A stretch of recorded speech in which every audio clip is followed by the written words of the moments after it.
name is Ismail. Welcome to this live broadcast. Now, from a minor outbreak in the Chinese city of Wuhan to an epidemic and now to a global pandemic, the COVID-19 virus has landed on Kenya's doorstep, triggering a flurry of measures to contain its spread among the country's 47 million people. The coronavirus has not only united the country but the world in efforts towards stemming the tide and impact of the deadly disease. In Kenya, school has been suspended, public gatherings are limited, and business is taking a hit. But amid the pandemonium that has seen 7 people infected and more under observation here at home, necessity is proving to be the driver of innovation as resilient Kenyans seek ways to survive this unknown disease. And the world marks overtime to find a cure. It's been 7 days since the government announced the first case of the coronavirus in Kenya, and the number has risen to 7 since then. Good morning and welcome to this special edition of NTV Today. And we shall also be crossing over live to Mombasa and Nyeri to hear from our reporters Kevin Mutai and Melito Letenges on the measures the residents are taking to make social distancing a reality.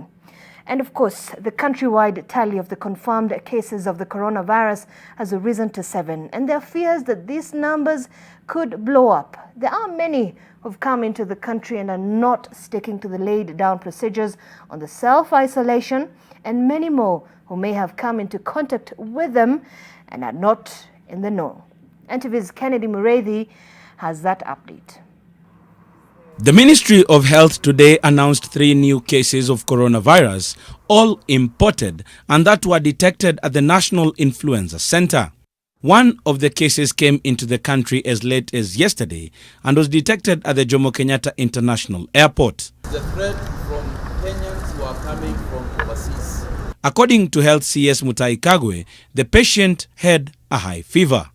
The first 2 cases related to these 3 that I've just mentioned are a couple that had traveled from Madrid, Spain on the 4th of March 2020 through Dubai, arriving in the country on the 5th of March. The third case among the 3 that I have now mentioned involves a Burundian national who had traveled from Dubai to Kenya, arriving on the 17th of March 2020. In his daily brief, the CS also emphasized that measures were already in place to arrest the rampant spread of the disease, as the ministry now confirms it has about 100 people on its radar and who may have come into contact with the confirmed cases. He also says they may be roaming about anywhere in the country. The CS also confirms that there are patients under treatment. Others who are responding to medication will be sent home to self-quarantine. 18 cases are currently admitted at Bagathi Isolation Center. 7 others have been screened out and are negative. Samples from the remaining 11 suspected cases are currently being processed in our 2 designated laboratories. As at now, we are following 85 contacts actively, and we'll be giving you updates on the outcome of the contacts that we are following.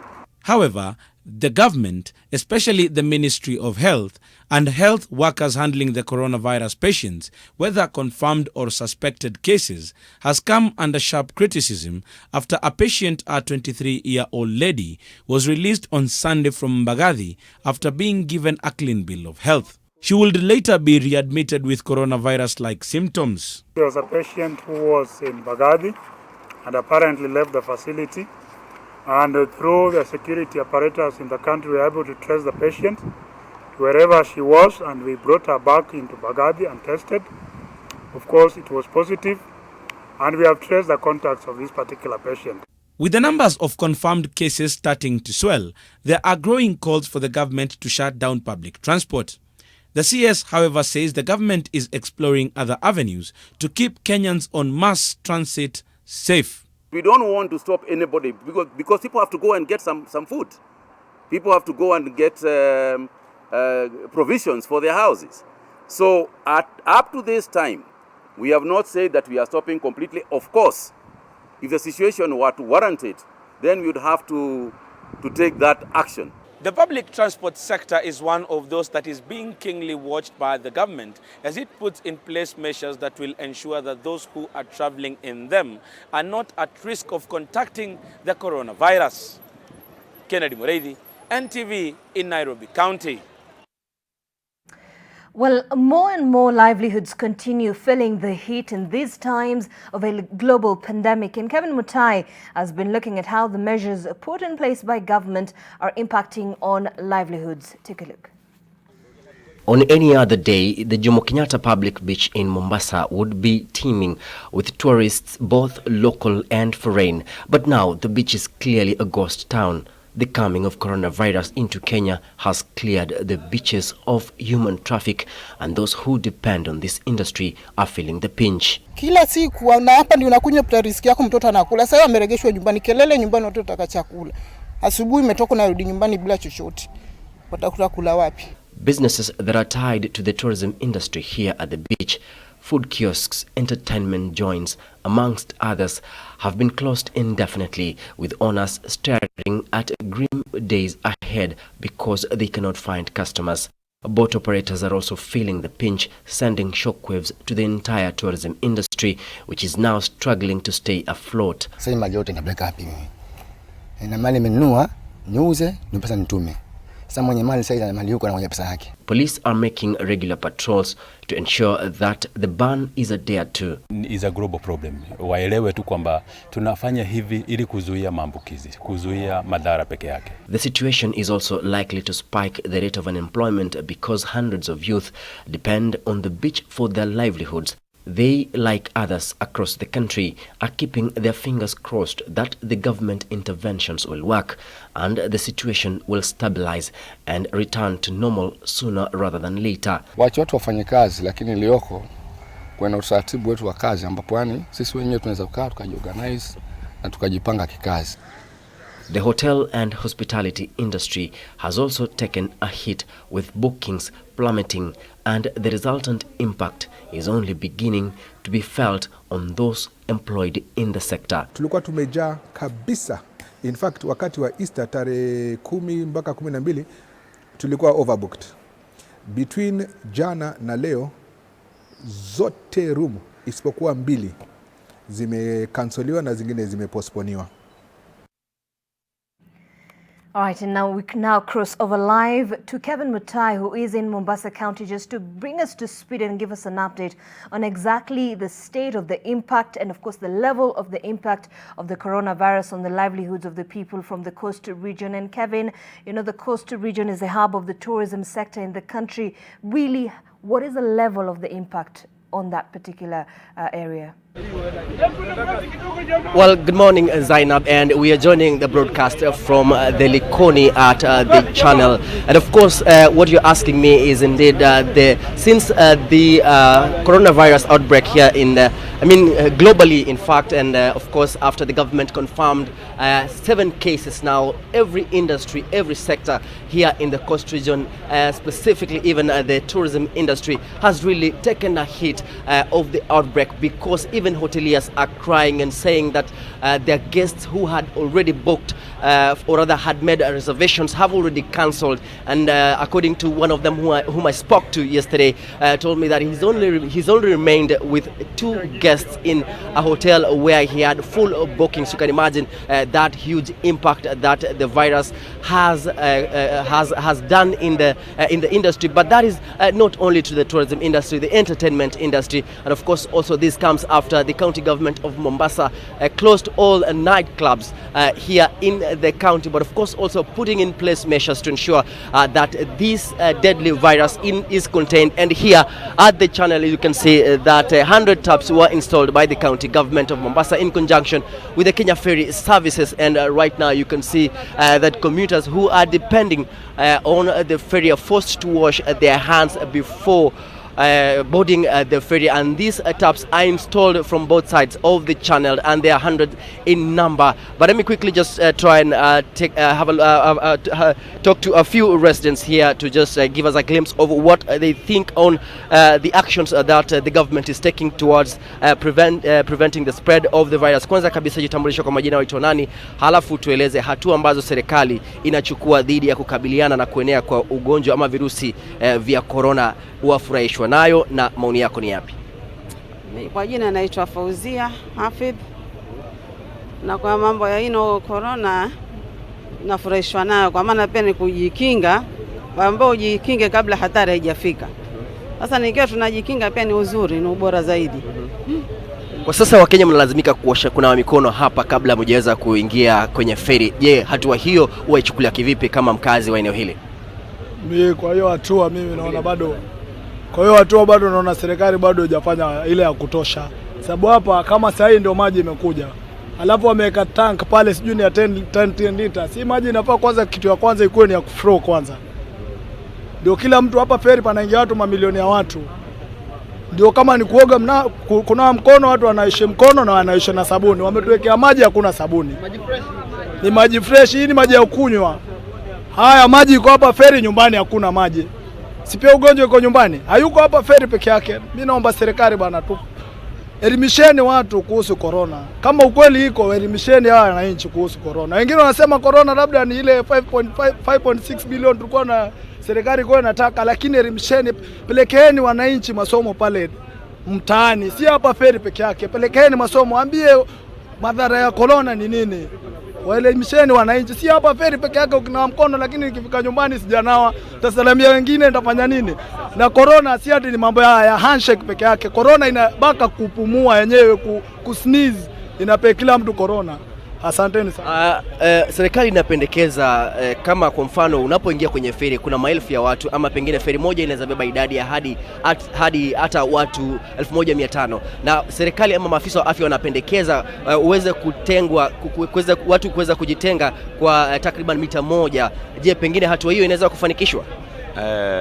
Majina naitwa Michael. Hatua hiyo kwa kwanza haiwezekani, manake kwenye ferry the maximum space unaweza kuwa nayo between wewe na mtu mwingine I think ni an inch.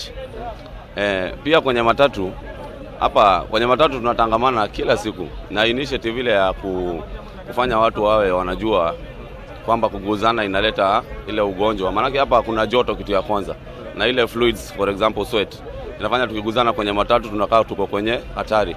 Lakini ile lack of information ndio imetufanya watu hawajafamiliarize, wanaishi na zile theory tunasikia ati hapa kuna joto corona haiwezi fika.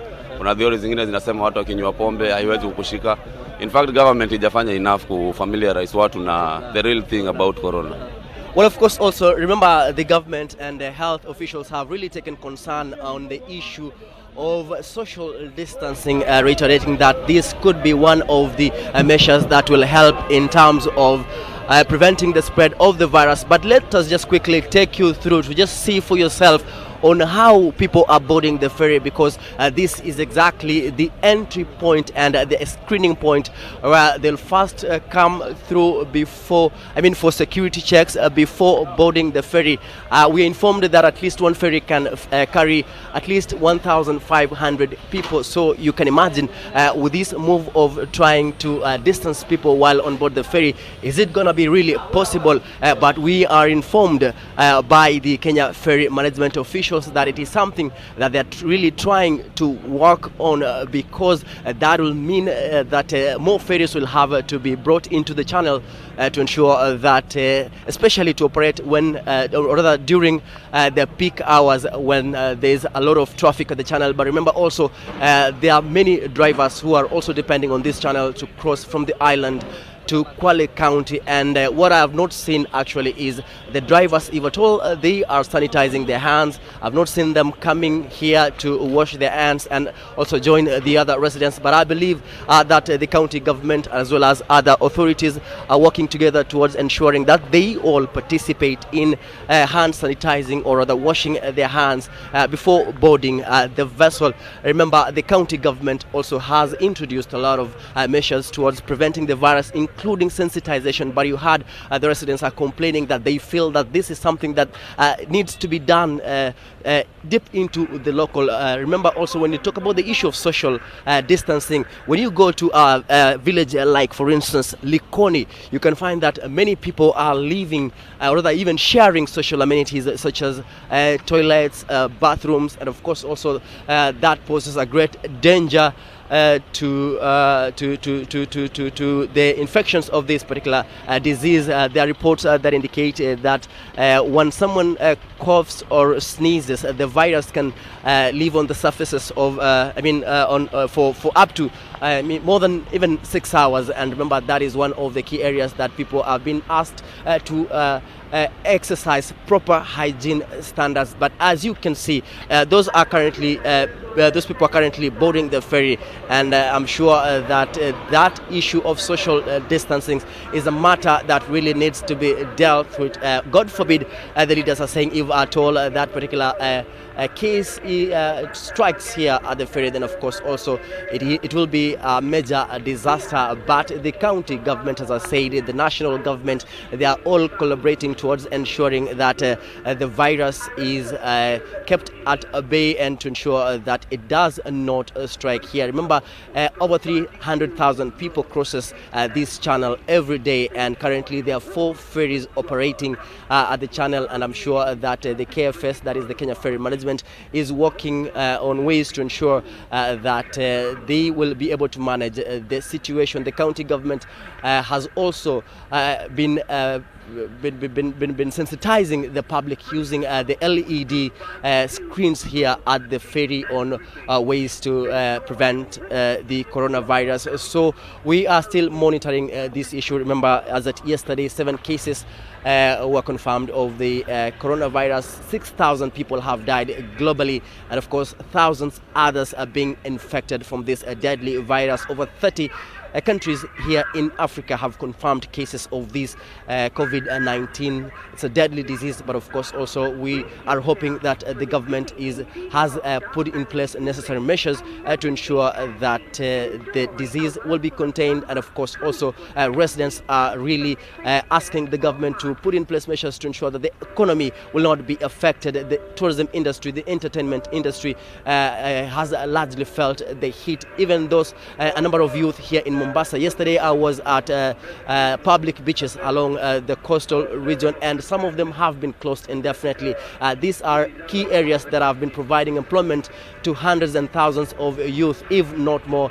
And of course also they are complaining that if their business is shut, then of course they don't know what they're gonna do to ensure that their businesses are back, so that they can be able to earn a living and provide for their families. So we are still keeping an eye on the situation here. We'll be speaking to different leaders, the different institutions, including the county government, whom we are informed that they are yet to conduct a public sensitization campaign against the COVID-19 in slum areas within Mombasa County. And I'm informed that they'll be beginning the exercise at around 11 o'clock. We will be joining them, and we will be also covering that to ensure that we also keep an update of and of course update our viewers on what will be happening, how the exercise will be conducted, and of course also reiterating the importance of maintaining proper hygiene. So all that will be able to bring you after in our subsequent bulletins. Back to you, Zainab.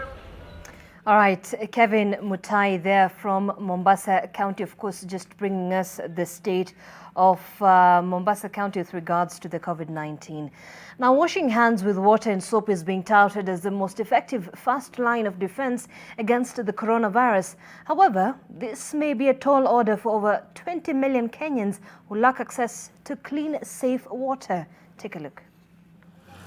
At this watering point at Mwisho Walami Elementaita, the batches of jerrycans waiting to be filled is perhaps the clearest indicator of the magnitude of the problem, that is, accessing clean water. Jane Chirono is amongst those who have to carry out this daily routine. It is the only way she can ensure that her family has enough water for domestic consumption in this water-scarce area of Nakuru town. Sasa unajua watu wana depend kwa matangi na sana hapa. So ikiwa shida ya maji sana hapa, mnaweza pewa mtungi 5. She, alongside other residents here, are well aware of the threat of the coronavirus infection. They also know that hand washing with soap is the first line of their defense against this virus. But they say they can't strictly carry out this preventive measure since water here is a rare commodity. Unaona tukaa sisi hapa sasa tuko na shida ya maji, hatuwezi tukasema tutaosha sana. Kwa sababu kuja hapa umepewa mitungi ngapi? 5 na hujui kama kesho utapata. Sasa unaona utafuata hiyo sheria yenye serikali nasema uoshe mkono kila saa, huwezi. Kuna watu wenye hawana matangi wanategemea hii maji. Kama sasa hiyo imenyesha ndio sasa saizi wanatumia saizi. Ikiisha hawana pa kwenda. Ni hapa tu wanakimbilia. The Water Services Regulatory Board indicates that Kenya has a 55% safe water coverage, which translates to 1.5 million connections. But for more than half of the Kenyan population, this is just a pipe dream reserved for a few. Ngine mahali mtu wako na tangi yake ukienda hata yeye amemaliza maji. Na ukijua ni kununua tunanunua kwa mtungi shilingi 50. While Nakuru County has stepped up its readiness to deal with coronavirus cases at the Nakuru Level 5 hospital, little can be said of the county's efforts at creating public health awareness on hand washing or the provisions to ensure residents without access to water get the commodity. But the governor says plans are underway. We are working on a plan to supplement water through tanking. We have vehicles that can take tanks into specific designated areas. But it is also true we cannot reach everybody, but we will also do our part. We have also encouraged other institutions, including churches, schools, and any other public entity. The least you can do to the people around you is just to provide a place to wash their hands. We also urge for better conservation of water more than any other time before. Because if this condition was to be there for another 6 months, then you can be sure that we'll be in serious trouble if we don't manage our water resource. Despite government efforts to create awareness on the coronavirus, the battle might still not be won without water.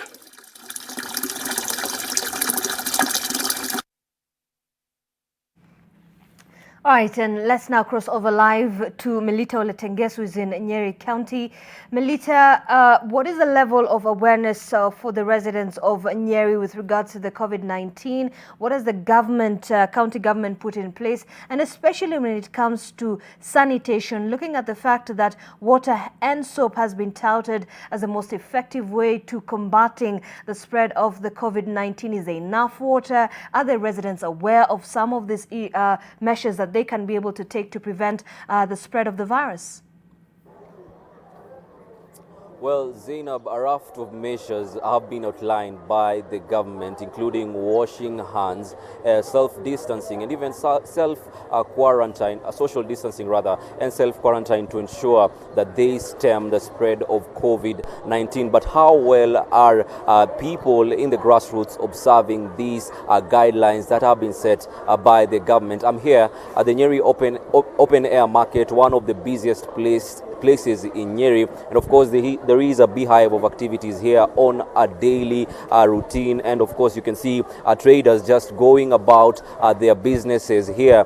You can see that the 1 meter social distancing that has been recommended, Zainab, is not well observed here, and this is somewhere where you cannot really of course go without money exchanging hands, and even traders also interacting with their customers.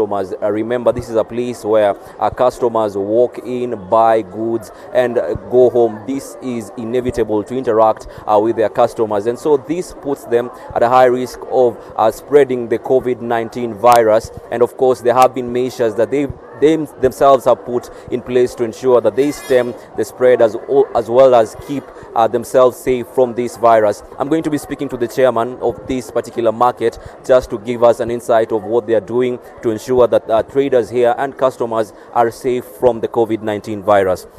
Shukran sana kwa kujiunga nasi katika NTV. Ni fahari yetu. Pengine ukianza na jina lako kisha tuambie ni vipi ambavyo pengine mmejiandaa kupambana na ugonjwa huu wa COVID-19. Asante sana. Kwa majina naitwa Francis Derito. Mimi ni chairman wa hii soko ya open air market, na kwa jina la kazi ni wa Esther.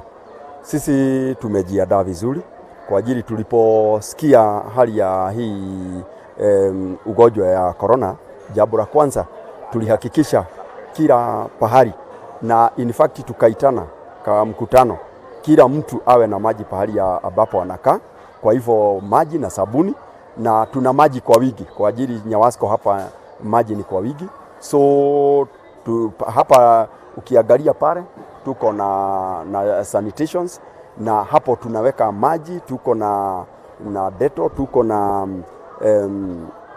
kila kitu ambacho, na sana sabuni kwa wingi. Jambo lingine jana gavana alisema, na watu wa trade walikuja hapa, na saa hii asubuhi wanalete tank ambazo ziko na taps za kuwesha tuweke kwa all gates, na wamenipigia saa hii asubuhi.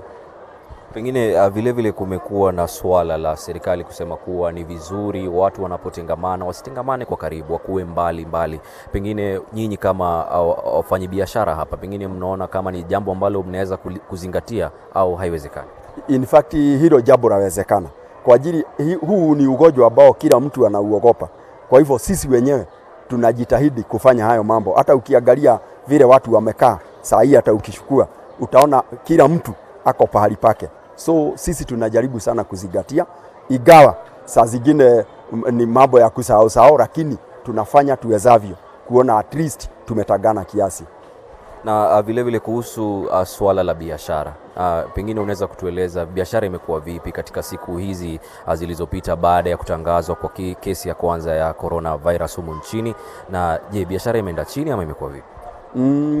Kibiashara in fact tumekuwa watu ambao wako na shida sana kwa ajili kwa wakati kama huu sasa hapa tuko highway ya soko. Wakati kama huu kuna kuaga na watu wengi sana, kwa hivyo biashara imesorota. Hata vile sasa tulikuwa tunapata pesa, mapato ni kidogo sana. Kwa hivyo tuna ugumu wa biashara, watu hawakuji town.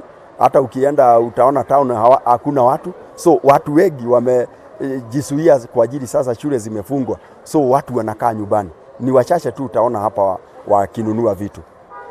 Ukizungumzia swala la mapato, nyinyi ni watu ambao bila shaka mnashika pesa nyingi sana katika siku baada ya siku, na pengine pesa hizi zimesemekana kuwa huenda zikaweza kusambaza virusi vya corona. Pengine nyinyi binafsi mnachukulia vipi swala la serikali kusema pesa ambazo zitakuwa zinatoka katika benki zitakuwa zinatengwa katika sehemu maalum ili kuhakikisha kuwa ugonjwa huo hausambai kwa haraka?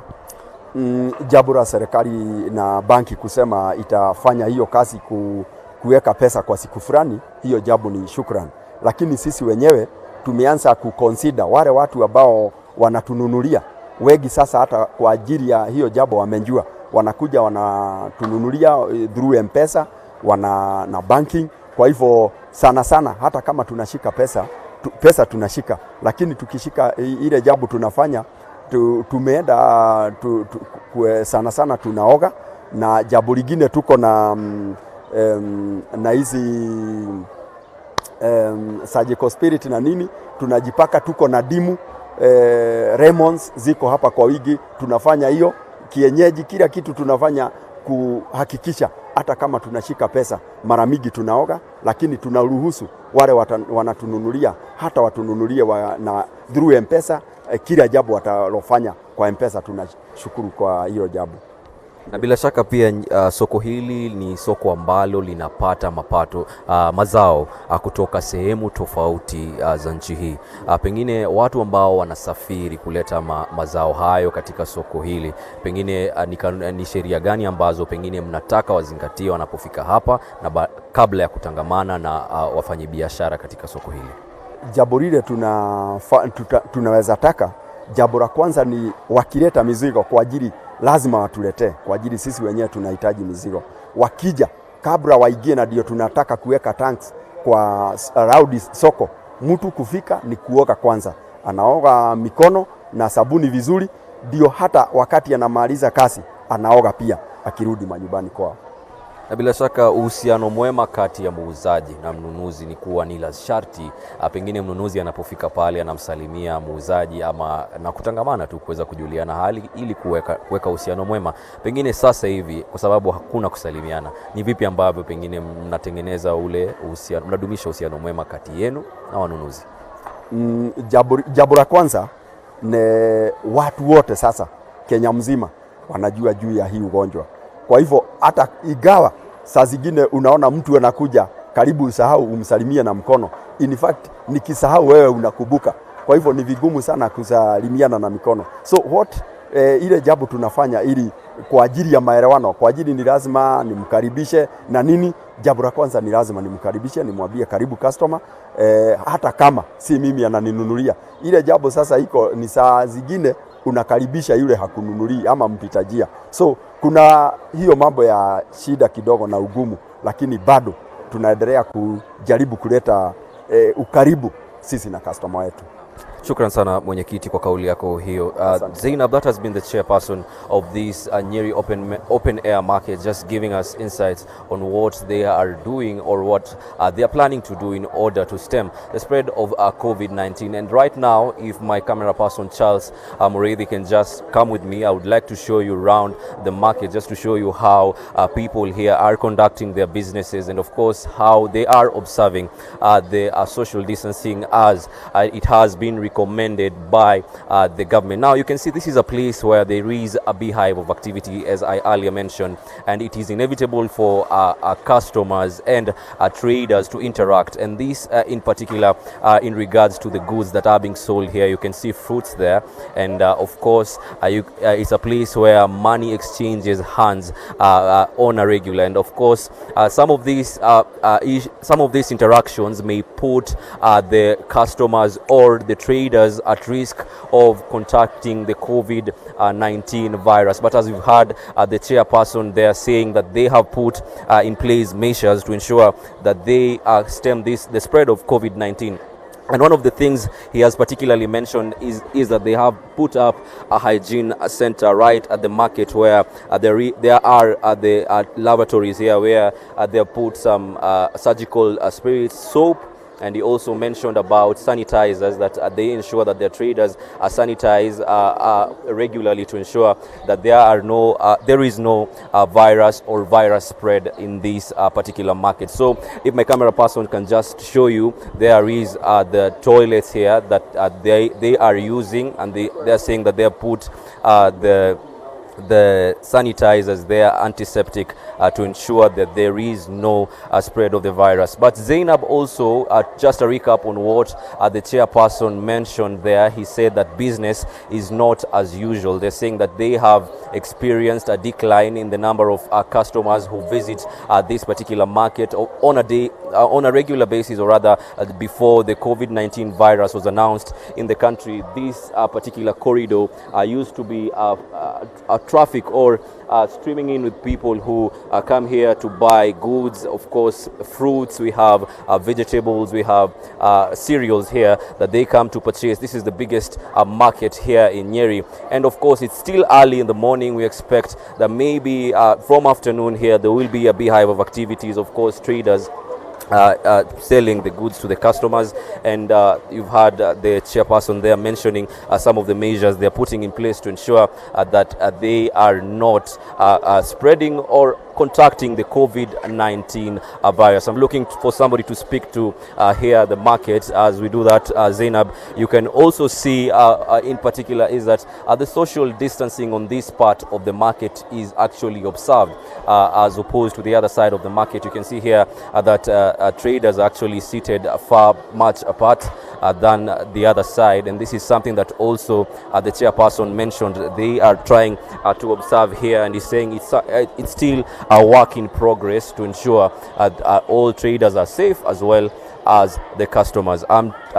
Zainab, also to recap on what he said, And actually some of the measures that the county government of Nyeri has taken is that there is the Mount Kenya hospital, which has been set aside as the isolation center for this county, alongside other particular wards in this county. And the county governor Mutahi Kahiga actually spoke to us saying that they are ready to combat this particular virus. And remember, yesterday also we saw some of the people that have defied orders by the president arrested by the police. This in a particular case is that a school was still open, a school was still conducting tuition classes, and the owner and the headmaster were arrested in Karatina, the Beracha Academy. So Zainab, the government is particularly serious about this, and of course also the people are serious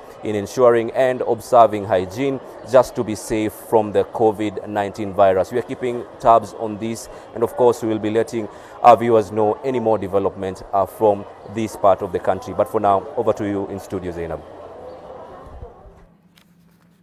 All right, Melita Oletenges there from Nyeri County, of course, just giving us a perspective of what is happening. Then, of course, when he talks about social distancing, it has been recommended that you should maintain a distance of at least 1 meter, and that is about 3 feet between you and others.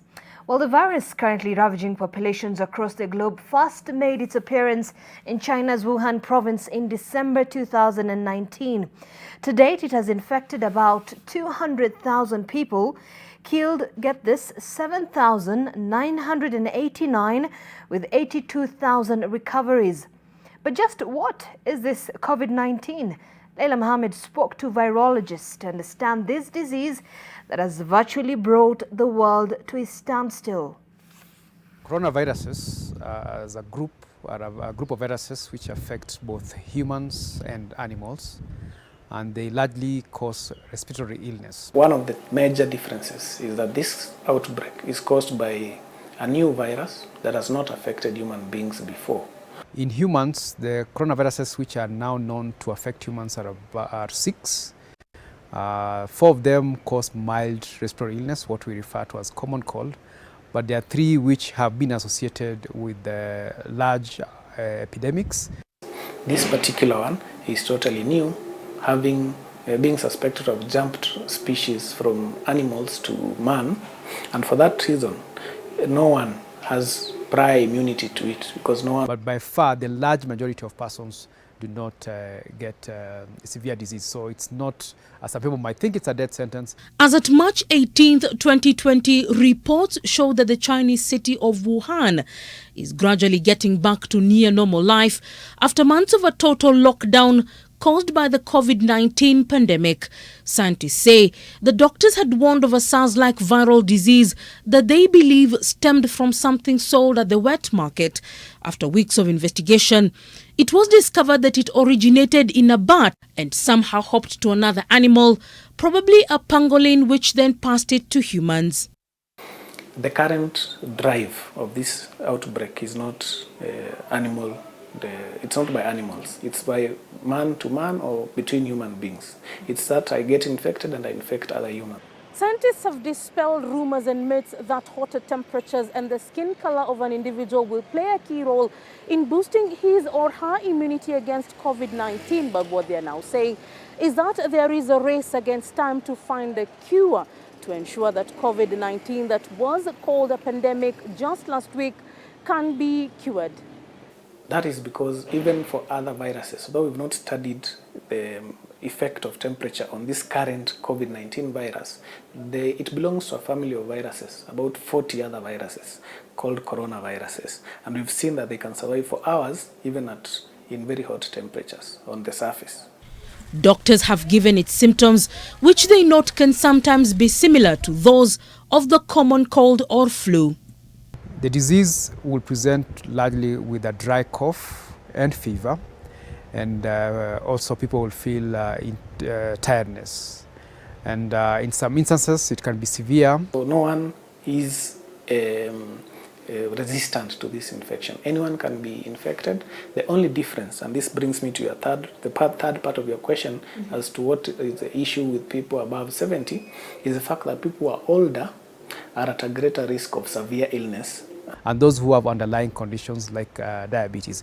Whilst a cure and vaccine is being sought, scientists say that the best strategies for preventing transmission of this disease include overall good personal hygiene. The worry of the health system is that although we're talking about a small proportion who get severe disease and require hospitalization, if that number is so great in a short time, then it can overwhelm the health system. Those who may already have the infection have been advised to wear a surgical mask in public. Social distancing measures are also recommended to prevent transmission. Well, up to this moment, the government has been cordial and systematic in explaining to its people what it's doing to contain the spread of the coronavirus. It's yet to bare its teeth. But when things get really ugly with the pandemic, how hard will the government bite? The cabinet is meeting this morning, and there is every likelihood that far-reaching measures to contain the spread of the COVID-19 will be announced. NTV's consulting editor Joseph Warungu has been exploring some of the options available to the government. Total shutdown is always on the table, because depending on on how we see the progress, depending on how we monitor the situation. That's one option, which is the last resort. Shut down the country or parts of it. China did it, Italy has done it, so has France. Another option is the Public Health Act, which is where we're at currently. CS Health Mutahi Kagwe has already invoked the act, which allows him to do quite a few things. He or she, whoever the office holder is, can decide to prohibit house visits by people as a way of trying to contain the spread of the disease. So essentially it's a bit of curtailment of normal rights. So you can do that. You can order quick interment of corpses. If say it's something that is causing people to die and the corpses become infectious, you can order they be buried quickly. If, for example, it's got an epicenter, he's empowered again to declare that everyone leaving that epicenter first be tested. Option number 3 is the Public Order Act, but it has limitations. The question will be, do we have the right kind of health support systems to manage the same? Because declaration is one. Do we have actually the capacity to respond effectively? Option number 4 is state of emergency. It's extreme, and we came very close to using it in full 38 years ago. The roads were deserted and everyone walked with their arms raised high in the air with the ID card clearly visible to the security forces that had been deployed. It was the 1st of August 1982 during the attempted military coup. It's the closest we've come to a national emergency in post-independence Kenya. If we are going to have cases where it now peaks over 1,000, then you can have now the situation whereby you need now to declare a state of emergency. But the president, even if he was to declare it, can only declare it for 14 days. If he needs to extend it beyond that, then he must go to the National Assembly. Clearly, the government doesn't want to go that far. And as long as we do these things to try and stay safe by keeping coronavirus at bay, then government will stay cordial. But if things get too hot and the government loses its cool, it will be lockdown. I think if you wanted to declare a lockdown, you may have to, because of the rights that it would require for you to curtail, they would have to be very careful on how that lockdown is defined. A person who is dissatisfied with the declaration of a state of emergency can't go to court and still challenge it. Well, very interesting options there on the table for the government to explore. Well, the outbreak has presented a situation few people, if any, had anticipated. What happens when you cannot access your place of work? How do you ensure business continuity during a lockdown? Well, so far, technology hasn't answered all of the questions. But as my colleague Victor Kiprop found out, the only answer we have for now is this. Hi, this is my Agile office for the day. Come in and have a look. When Justin Apsi, Unilever East Africa's managing director, welcomed us to his house in Karen, Nairobi, the reality of how much the coronavirus outbreak has interrupted the running of day-to-day business operations was laid bare. He is in charge of a team of 1,000 employees in 5 East African countries, all of whom he now has to lead from this small space in his house. I move around a hell of a lot, but the thing is I'd be interacting with teams, walking and sitting in meetings, having discussions with people. We used a lot of agile technology previously because I look after the whole of East Africa and therefore we engage with many other countries a lot of the time.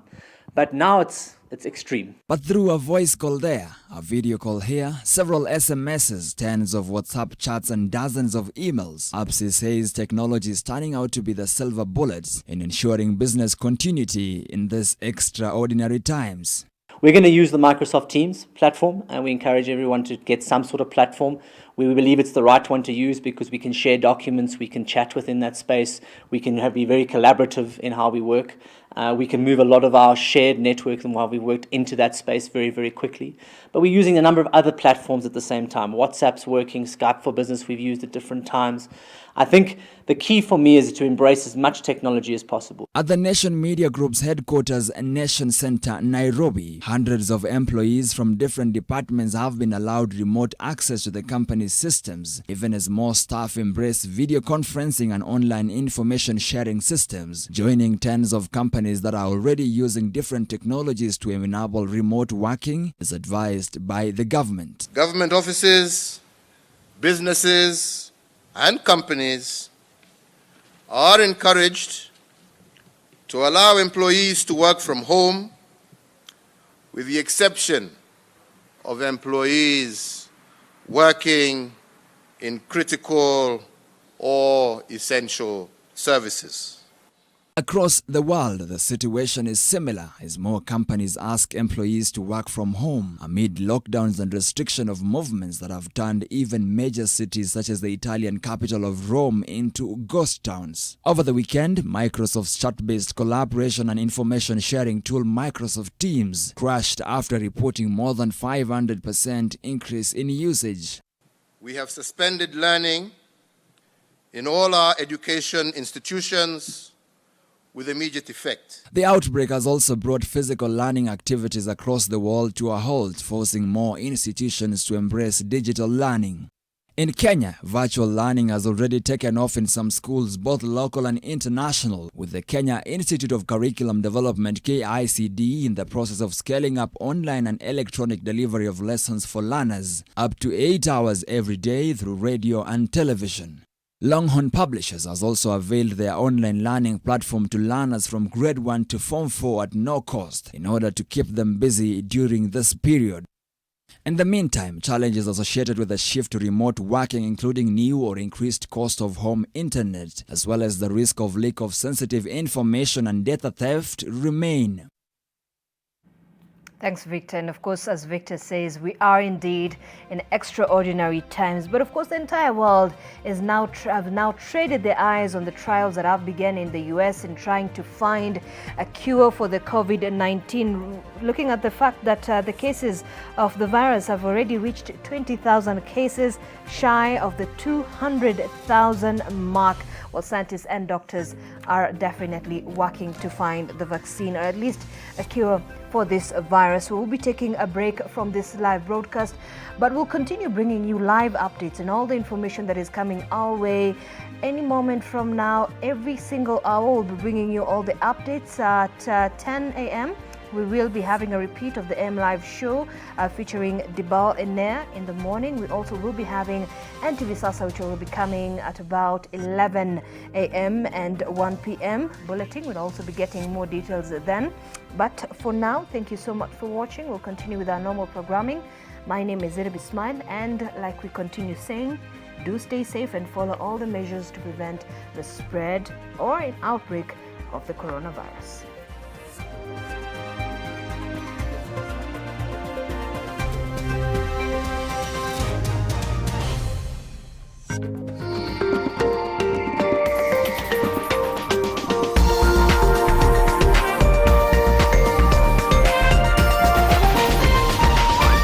NTV, turning on your world.